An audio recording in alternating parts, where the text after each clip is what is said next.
চাকরি জাতীয়করণের দাবিতে টানা ১০ম দিনের মতো অবস্থান কর্মসূচি পালন করছেন স্বতন্ত্র ইবতেদায়ী মাদ্রাসার শিক্ষকরা।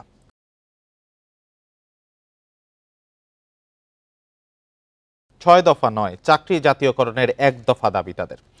দাবি আদায় না হওয়া পর্যন্ত মাঠে থাকার ঘোষণা দিয়েছেন সারা দেশের ১৫,০০০ মাদ্রাসার শিক্ষক।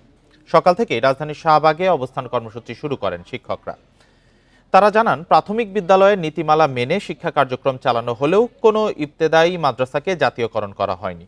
এ সময় তারা শিক্ষকদের উপর পুলিশি হামলার নিন্দা জানান। এর আগে রোববার একই দাবিতে প্রধান উপদেষ্টার বাসভবন অভিমুখে যাত্রা শুরু করলে পুলিশি বাধার মুখে পড়েন ইবতেদায়ী শিক্ষকরা। এক পর্যায়ে লাঠিপেটা, জলকামান ও কাঁদানে গ্যাস ছুড়ে তাদের ছত্রভঙ্গ করে দেয়া হয়।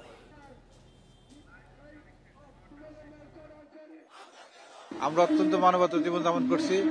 আমরা আমাদের স্ত্রীদের কাছে বাড়িতে গেলে সম্মান পাই না। তারা বলে তুমি চাকরি করে বেতন কই, ঈদের সময় কোনো ভালো কাপড় চোপড় কিনতে পারি না। যদি না মানা হয় আমাদের এই এক দফা এক দাবি, তাহলে আমরা কঠিন থেকে কঠিন জানিব। আমাদের দাবি হইল সকল ইবতেদায়ী মাদ্রাসাগুলোকে জাতীয়করণ আওতাভুক্ত করা।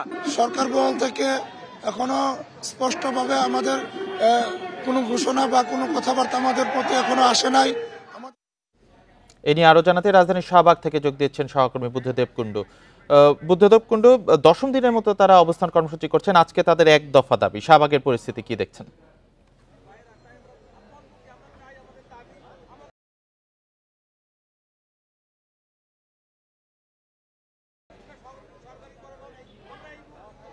আপনি জানেন যে শাহবাগে রোববার দুপুরে প্রধান উপদেষ্টার কার্যালয়ে স্মারকলিপি দিতে যায় ইবতেদায়ী মাদ্রাসার শিক্ষকরা। তাদের প্রথমে ৬ দফা দাবি ছিল। আজকে কিন্তু তারা মঙ্গলবার ২টা পর্যন্ত, দুপুর ২টা পর্যন্ত তাদের ২৪ ঘন্টা আলটিমেটাম শেষ হবে এবং এখন কিন্তু তারা ৬ দফা দাবি থেকে সরে ১ দফা দাবিতে এসেছে। এবং ১ দফা দাবিটি হলো তাদের প্রায় ৬,৯৯৭টি কোডভুক্ত মাদ্রাসা, ইবতেদায়ী মাদ্রাসা রয়েছে এবং ৫,০০০ রয়েছে কোড বহির্ভূত, অর্থাৎ কোড এখনো তাদের হয়নি।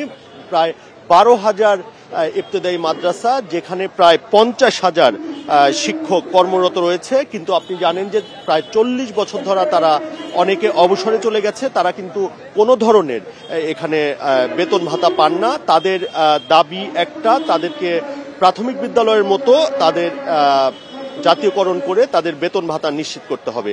এখানে একটি বিষয় ১৯ তারিখ থেকে প্রেস ক্লাবের সামনে প্রথম তারা বসেছিল এবং তখন থেকে তাদের যে দাবিগুলো ছিল ৬টি দাবি, তার মধ্যে স্বতন্ত্র ইবতেদায়ী মাদ্রাসা নিবন্ধন স্থগিতাদেশ প্রত্যাহার করতে হবে, রেজিস্ট্রেশন প্রাপ্ত যেসব মাদ্রাসা রয়েছে সেগুলোকে কোড নম্বরে অন্তর্ভুক্ত করতে হবে। এছাড়া স্বতন্ত্র ইবতেদায়ী মাদ্রাসার আলাদা নীতিমালা সহ ৬টি দাবি ছিল।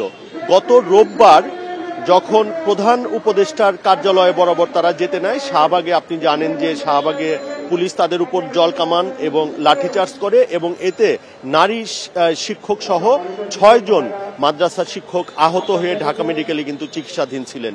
তাদের অবস্থা এখন অনেকটাই ভালো, কিন্তু তারা তাদের অন্যান্য যে সহকর্মী সারা বাংলাদেশ থেকে, যেটা বলছিলাম প্রায় ১২,০০০ ইবতেদায়ী মাদ্রাসার শিক্ষকরা এই চারুকলা ইনস্টিটিউটের সামনে রয়েছে। তাদের যে গতকালকে ঘোষিত ২৪ ঘন্টার আলটিমেটাম ছিল সেটা দুপুর ২টায় শেষ হবে এবং আমরা এখানকার নেতৃস্থানীয় যারা রয়েছে শিক্ষকদের সঙ্গে কথা বলেছি। তারা কিন্তু বলছেন যে ২টার মধ্যে সরকারের উচ্চ পর্যায়ের কেউ যদি তাদের এই দাবির পক্ষে ঘোষণা না দেয় তাহলে কিন্তু তারা বৃহত্তর কর্মসূচিতে যাবে। এবং তারা বলছেন যে আসলে গত প্রায় ৪০ বছর ধরে এই শিক্ষকরা বিনা বেতনে তারা মাদ্রাসায় পড়াচ্ছেন, কিন্তু তারা কোনো ধরনের বেতন ভাতা পাচ্ছেন না। শুধুমাত্র ১৫০০ মাদ্রাসায় তারা কিছু ভাতা পায়, যেটা খুবই সামান্য, এবং এইটাকে জাতীয়করণ না করা পর্যন্ত তারা এখান থেকে যাবে না। এবং তারা এ ধরনের হুমকিও দিচ্ছেন যে সারা বাংলাদেশের প্রয়োজনে সারা বাংলাদেশ থেকে মাদ্রাসার শিক্ষকরা, ইবতেদায়ী মাদ্রাসার শিক্ষকরা এই শাহবাগে অবস্থান নেবেন এবং তাদের ঘোষণা না আসা পর্যন্ত তারা ঘরে ফিরবেন না। মাদ্রাসা শিক্ষকদের কর্মসূচি নিয়ে শাহবাগ থেকে জানাচ্ছিলেন সহকর্মী বুদ্ধদেব কুণ্ডু।